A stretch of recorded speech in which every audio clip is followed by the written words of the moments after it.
नमस्कार दोस्तों, आपका हमारे YouTube चैनल पर बहुत बहुत स्वागत है। आज हम आपके लिए प्राणी जगत यानी एनिमल किंगडम से 10 क्वेश्चन लेके आए हैं कि जो कि नीट के रिलेटेड हैं।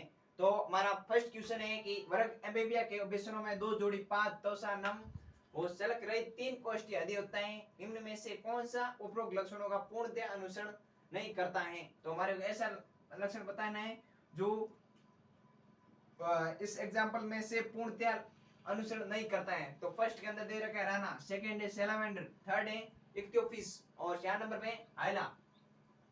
तो जो हमारा ऐसा कौन सा है जो इस लक्षणों को नहीं दर्शाता है। यहाँ पर दे रखे हैं दो जोड़ी पाद इस इक्थियोपिस होता है जिसके अंदर पाद रहित होता है। तो इसका जो आंसर होगा थर्ड होगा। फर्स्ट का आंसर जो क्या होगा थर्ड होता। इक्थियोपिस जिसके क्या होता है पाद रहित होता है, जो इस लक्षण को पूर्णतः अनुसरण नहीं करता है। सेकंड नंबर क्वेश्चन है प्रसंध युक्त क्लोम सिद्र वो वायु कोश का पाया जाना निम्न में से किससे संबंधित नहीं है। तो जो हमारी औष्टिक चीज होती है जिसके अंदर प्रसंध युक्त क्लोम सिद्र वो वायु कोश पाए जाते हैं। तो हमारे ऐसा एग्जांपल जो ना है जो इसका नहीं होता है। तो फर्स्ट के अंदर दे रखा है कार्केरोडोन, सेकंड है मंगूर, थर्ड है एंजिल मछली, फोर्थ है हिप्पोकैम्पस। तो फर्स्ट कार्केरोडोन जो कि क्या है कॉन्ट्रिक्टीज है। तो जो कॉन्ट्रिक्टीज के अंदर प्रश्न क्रम सिद्धर वही कुछ नहीं पाए जाते तो इससे संबंधित नहीं होती है। तो हमारा प्रश्न सेकंड का आंसर जो होगा फर्स्ट होगा। ठीक है, कार्केरोडॉन और मंगूर सेकंड नंबर आंसर मंगूर है। मंगूर के प्रश्न क्रम सिद्धर वही कुछ पाए जाते हैं और थर्ड के एंजिल मछली के अंदर पाए जाते हैं, फोर्थ हिप्पोकैम्पस के अंदर भी पाया जाता है। ठीक है, 3 नंबर हमारा क्वेश्चन है उपसंग वर्टिब्रेटा के लिए निम्न में कौन सा सही है। हमारे कैसा ऐसा जो है जो सही है। तो फर्स्ट के अंदर दे रखे हैं कसरूक दंड उपास्थमीय या अस्थमीय पष्टजु द्वारा प्रतिस्थापित होती है। सेकंड के अंदर दे रखा है पष्टीय पेशी अधिवक्ता है जिसमें 2 या 3 4 कोष्ठी अधिवक्ता है। 3 नंबर में दे उत्सर्जन तथा प्रसन्न नियंत्रण के लिए वर्कक यानी नेप्रिडिया होते हैं। 4 नंबर में दे रखे युग्मित उपांग पंग या पाद हो सकते हैं। तो फर्स्ट के अंदर कसरोग दंड उपासना या अस्थिय पष्ट द्वारा प्रस्तापित होती हैं। तो कसरोग दंड होती है जो कि उपासना अस्थिय पष्ट द्वारा प्रस्तापित होती है। कसरोग दंड नहीं होगा, यहाँ पर होगा पष्ट रज्जु। ठीक है, पष्ट रज्जु होती है जो उपासनीय या अस्थमीय कसरोग दंड द्वारा प्रस्तापित होती है। तो जो आंसर ये वाला रॉन्ग हो गया, हमारे यहाँ पर सही पूछा गया है। सेकंड नंबर में पष्टीय पेशी अधिवक्ता है जिसमें 2 या 3 4 कोष्ठी अधिवक्ता है। तो ये वाली सही है, 2 या 3 4 कोष्ठी अधिवक्ता है, लेकिन पष्टीय नहीं होता है। यहाँ पर क्या होता है अदर होता है वर्टिब्रेटा के अंदर। तो सेकंड वाला भी रॉन्ग है। ठीक है, थर्ड दे रखा है उत्सर्जन प्रसरण नियंत्रण के लिए वर्कक होते हैं। वर्कक नहीं, यहाँ पर क्या होता है किडनी होती है। ठीक है, तो थर्ड वाला भी क्या है रॉन्ग है। 4 नंबर हमारे दे रखे युग्मित उपांग पंग या पाद हो सकते हैं। ये वाला सही है कि वर्टिब्रेटा के अंदर युग्मित उपांग पंग या पाद हो सकते हैं। तो 4 नंबर आंसर सही है हमारा। तो थर्ड नंबर क्वेश्चन का आंसर जो सही होगा 4 नंबर होगा। ठीक है, 4 नंबर क्वेश्चन है संघ हेमिकोर्डिका शरीर किससे मिलकर बना होता है। तो फर्स्ट ऑप्शन दे रखा है सिर वक्ष उदर, सेकंड है प्रोसोमा ओपी स्टोमा, 3 नंबर में सूंड कॉलर धड़ जिसको वक्ष कहते हैं धड़ को, 4 नंबर में सिर गर्दन धड़ पूंछ। तो हमारे को बताना है कि हेमिकोर्डिका का शरीर किससे बना है। हेमिकोर्डिका का शरीर जो होता है ऊपर होता है सूंड, बीच में होता है कॉलर और उसके बाद होता है धड़। तो ऐसा कौन सा ऑप्शन है जिसके अंदर ये दे रखा है। तो ऐसा ऑप्शन हमारा फर्स्ट वाला है सिर वक्ष उदर, तो ये वाला रॉन्ग हो जाएगा। सेकंड वाला है प्रोसोमा ओपिस्टोसोमा, तो ये वाला भी रॉन्ग हो जाएगा। थर्ड है सूंड कॉलर धड़, तो ये वाला आंसर हमारा सही होगा। तो आंसर जो होगा पर्सन चार का थर्ड होगा। ठीक है, और फोर्थ के अंदर दे रखा है सिर गर्दन धड़ और पूंछ, तो फोर्थ वाला भी रॉन्ग है। तो फोर्थ का आंसर जो होगा थर्ड होगा। ठीक है, और 5 नंबर पे क्वेश्चन है पेशी पाद व अंतरोकुगत एक संघ अभिलक्षण निम्न में से कौन से विकल्प उस संघ से संबंधित नहीं है। हमारे को ऐसा बताना है जो कि जिसके अंदर पेशी पाद व अंतरोकुगत पाया जाता है और उससे उसका अभिलक्षण वो नहीं है। नीचे हमारे अभिलक्षण उसके बारे में दे रखे हैं। तो पेशीय पाद किसके अंदर पाए जाते हैं, मोलस्का के अंदर पाए जाते हैं। तो मोलस्का के बारे में हमें बताना है जो कि मोलस्का का लक्षण नहीं होता है। ऐसा कौन सा है। फर्स्ट के अंदर जंतु जगत का द्वितीय सबसे बड़ा संघ है द्वितीय बड़ा संघ यही होता है, क्योंकि फर्स्ट होता है जो आर्थ्रोपोडा का होता है, और सेकेंड है शोषण तथा उष्ण के लिए पंख के समान संरचना है। तो शोषण तथा उष्ण के लिए इसके अंदर क्या होता है, पंख के समान संरचना होती है, ठीक है। और 3 नंबर में है द्विलिंगीय शरीर जरायुज प्रत्यक्ष परिवर्तन। तो 3 नंबर पे द्विलिंगीय शरीर जरायुज प्रत्यक्ष, द्विलिंगीय शरीर नहीं होता, एक लिंगीय शरीर होता है पहली बात तो। और सेकंड नंबर पे दे रखा है जरायुज, जरायुज नहीं होता, ये अंडपरजक होता है यहाँ पर। और प्रत्यक्ष परिवर्तन नहीं होता है, अप्रत्यक्ष परिवर्तन होता है इसके अंदर, ठीक है। तो जो हमारा इसके अभिलक्षण मिलता हुआ नहीं है वो थर्ड वाला होगा। और फोर्थ वाला दे रखा है सीपिया, एप्लासिया, कीटोप्लेरा, लोलिंगो, जो मोलस्का के एग्जांपल हैं। तो ये वाला सही है, लेकिन जो पर्सन 5 का है जो इसके लक्षण नहीं मिलता है, तो हमारे यहाँ पर पूछा गया था कौन सा इससे संबंधित नहीं है, तो इसका आंसर जो होगा थर्ड होगा, जो इससे मिलता हुआ जुलता नहीं है, ठीक है। तो पर्सन 5 का आंसर जो होगा थर्ड होगा। तो हमारा 6 नंबर क्वेश्चन है, पक्षी वो स्तनी निम्न में से किस एक गुण को सामान्य लक्षण के रूप में साझा करते हैं। फर्स्ट ऑप्शन दे रखा है वायव्यस्तिया, सेकंड है जरायुजता, थर्ड है गर्म रुधिर शरीर, 4 नंबर पे स्तन ग्रंथियां। हमारे को ऐसा बताना है जो पक्षी और स्तनियों में दोनों पाया जाता है। फर्स्ट है वायव्यस्तिया, वायव्यस्तिया ओनली फॉर स्तनियों, नहीं मतलब पक्षियों के अंदर पाई जाती है, स्तनियों के अंदर नहीं होती है, क्यों, जिसकी वजह से पक्षी उड़ते हैं, इसका क्या होता है अभिलाक्षणिक लक्षण होता है। तो वायव्यस्तियां फर्स्ट दोनों के अंदर नहीं पाई जाती है, फर्स्ट वाला क्या होगा रॉन्ग। सेकंड ऑप्शन है जरायुजता, तो पक्षी होते हैं जो अंडपरजक होते हैं, लेकिन स्तनी क्या होते हैं, स्तनी जो होते हैं जरायुज होते हैं, लेकिन जो हमारे पक्षी होते हैं वो जरायुज नहीं होते, अंडपरजक होते हैं। तो सेकंड वाला भी क्या हो जाएगा रॉन्ग। तीसरा है हमारा गर्म रुधिर शरीर, जिसको क्या कहते हैं समतापी, जो अपना तापमान मेंटेन रख सकते हैं, उसको क्या कहते हैं गर्म रुधिर शरीर वाले प्राणी कहते हैं।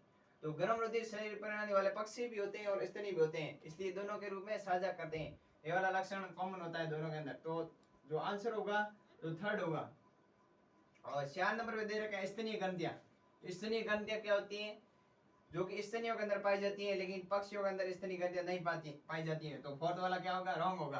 तो 6 क्वेश्चन का आंसर जो होगा थर्ड होगा, गर्म रुधिर शरीर। 7 नंबर क्वेश्चन है संग निडेलिया, जिसको कहते हैं सिलेंट्रेटा में पोलिप मेडुसा है। फर्स्ट ऑप्शन दे रखा है कर्मश सताकार, मुक्त पलावी तथा सत्राकार बेलनाकार। सेकेंड है कर्मश स्थावर, मुक्त पलावी तथा सत्राकार बेलनाकार। 30 नंबर पे हमारा कर्मश स्थावर बेलनाकार तथा सत्राकार मुक्त पलावी। 4 नंबर पे कर्मश सत्राकार बेलनाकार तथा स्त्रावर मुक्त पलावी, ठीक है। तो हमारे यहाँ पर बताना है कि पोलिप मेडुसा किस रूप में पाए जाते हैं। तो पोलिप जो होता है हमारा स्थावर होता है, और कैसा होता है बेलनाकार होता है। पोलिप कैसा होता है स्थावर होता है, और कैसा होता है बेलनाकार। और मेडुसा जो होता है मुक्त पलावी होता है, और कैसा होता है सत्राकार। ऐसा ऑप्शन कौन सा है, फर्स्ट के अंदर दे रहा है कर्मश सत्राकार, जबकि कर्मश यहाँ पर पोलिप के अंदर स्थावर बेलनाकार आना चाहिए, तो फर्स्ट वाला ऑप्शन जो होगा रॉन्ग होगा। सेकेंड है कर्मश स्त्रावर मुक्त पलावी, यहाँ पर मुक्त पलावी नहीं होगा, यहाँ पर होगा स्थावर और मुक्त पलावी, मतलब दोनों कर्मश के अंदर नहीं दे रखा है, ये वाला भी रॉन्ग है। यहाँ पर कर्मश स्त्रावर मुक्त पलावी जबकि बेलनाकार आना चाहिए, तो सेकंड वाला क्या होगा रॉन्ग होगा। थर्ड के अंदर दे रखे हैं कर्मश स्त्रावर बेलनाकार तथा सत्राकार मुक्त पलावी, तो यहाँ पर कर्मश रूप से दे रखा है स्त्रावर बेलनाकार तथा सत्राकार और मुक्त पलावी, तो कर्मश रूप से जो है हमारा थर्ड वाला आंसर सही है, ठीक है। फोर्थ वाला भी देख लेते हैं, कर्मश यहाँ पर दे रखा है सत्राकार, तो सत्राकार नहीं होगा, यहाँ पर कर्मश रूप से सही होना चाहिए था, जो कि क्या होगा यहाँ पर स्त्रावर होगा यहाँ पर, ठीक है। स्त्रावर बेलनाकार, और यहाँ पर स्थावर नहीं होना चाहिए था, यहाँ पर होना चाहिए था मुक्त पलावी। यहाँ पर ये दोनों मतलब रॉन्ग है, तो फोर्थ वाला भी क्या होगा रॉन्ग होगा, ठीक है। और 8 नंबर पर हमारा क्वेश्चन है निम्न में से जंतु को किस युग में ग्रंथि रहित त्वचा होती है। हमारे को ऐसा सुनना युग में जिसके अंदर ग्रंथि रहित त्वचा होती है, जो हमारे उभयचर होते हैं उसके अंदर क्या होती है ग्रंथियां होती हैं, लेकिन जो हमारे रेप्टाइल होते हैं, सरीसृप होते हैं, उसके अंदर ग्रंथियां नहीं होती है तवचा के अंदर। और जो हमारे पक्षी होते हैं उसके पूंछ के अंदर एक तेल ग्रंथि पाई जाती है। ठीक है, तो हमारे को फर्स्ट ऑप्शन के दे रखा है सर्प तथा मेढक, सेकेंड है कैमलियन तथा टर्टल, तीसरे नंबर पे मेढक तथा कपोत, 4 नंबर पे क्रोकोडाइल तथा पैंतरा। सर्प फर्स्ट के अंदर सर्प तथा मेढक। सर्प के अंदर तो मतलब ग्रंथि नहीं पाई जाती है, लेकिन मेढक के त्वचा के अंदर ग्रंथियां पाई जाती हैं, तो फर्स्ट वाला ऑप्शन जो होगा रॉन्ग होगा। सेकंड है कैमलियन तथा टर्टल। कैमलियन को क्या कहते हैं, वृक्ष सिपकली, जो क्या है एक सरीसृप है, तथा टर्टल, टर्टल भी क्या है सरीसृप है। तो इसके अंदर क्या होता है, ग्रंथि रहित होती है त्वचा। तो जो हमारा आंसर जो होगा सेकंड होगा। थर्ड वाला देख लेते हैं, मेढक तथा कपोत। मेढक के अंदर ग्रंथियां पाई जाती है, इसलिए ये भी आंसर नहीं होगा। 4 नंबर पे क्रोकोडाइल तथा पैंतरा। क्रोकोडाइल जिसका क्या है एक रेप्टाइल है, जिसके अंदर क्या होती है ग्रंथियां नहीं होती। पैंतरा के अंदर जो कि स्तनी है, उसके अंदर क्या होती है ग्रंथियां पाई जाती है। ठीक है, और 9 नंबर हमारा क्वेश्चन है, निम्न में से उन जीवों को पहचानिए जिनके वेश में दोनों लक्षण जैसे त्रिकोण की तथा अरिसमिति पाई जाती है। तो ऐसा कौन सा होता है जिसके अंदर त्रिकोण की तथा अरिसमिति पाई जाती है? हमारे को पता है कि इकोनोडर्मेटा जिसके अंदर त्रिकोण की तथा अरिसमिति पाई जाती है। तो ऐसा कौन से जो हमारे इकोनोडर्मेटा ऐसे वही हमारे को सुनने हैं। ठीक है, फर्स्ट है एस्टेरियस। एस्टेरियस जो कि एक है इकोनोडर्मेटा है, सी अर्चिन कहते हैं। और बी है ओफ्यूरा। ओफ्यूरा जिसको कहते हैं भंगूर तारा कहते हैं, ये भी हमारे इकोनोडर्मेटा है। एडवर्सिया जिसको सी एनिमोन कहते हैं, जो कि सिलेंड्रेटास है, इसलिए सी वाला नहीं होगा ऑप्शन। तो और डी देगा पेनेटुला। पेनेटुला भी सिलेंड्रेटास है, डी वाला भी नहीं होगा। ई है टिनोप्लाना, जो हमारा टिनोप्लाना है, जो कि हमारे इस टिनोफोरा से है, तो ई वाला भी रॉन्ग है। तो हमारे को यहाँ पर सी वाला कौन सा है, ए डी ई वाला नहीं होता है, तो फर्स्ट वाला ऑप्शन रॉन्ग हो गया। सेकंड के अंदर दे रखा है ए और बी। हाँ, ए और बी है जो कि इकोनोडर्मेटा के अंदर आते हैं, तो हमारा आंसर जो होगा सेकंड होगा।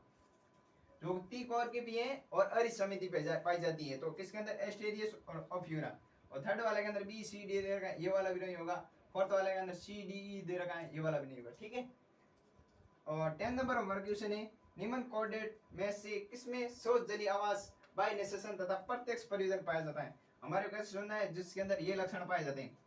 फर्स्ट के अंदर पेट्रोमाइजोन दे रखे हैं, सेकंड है स्टूथियो, थर्ड नंबर पे लेबियो, 4 नंबर पे स्कोलिडन।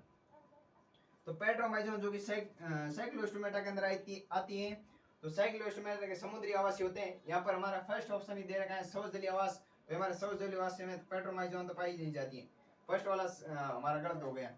सेकंड है स्टूथियो। स्टूथियो क्या एक पक्षी है जिसको शतुरमर्ग कहते हैं स्टूथियो को। ठीक है, तो सौच जली आवास के अंदर ये पाया नहीं जाता है। उससे बाद में बाय निषेचन इसके अंदर होता नहीं है।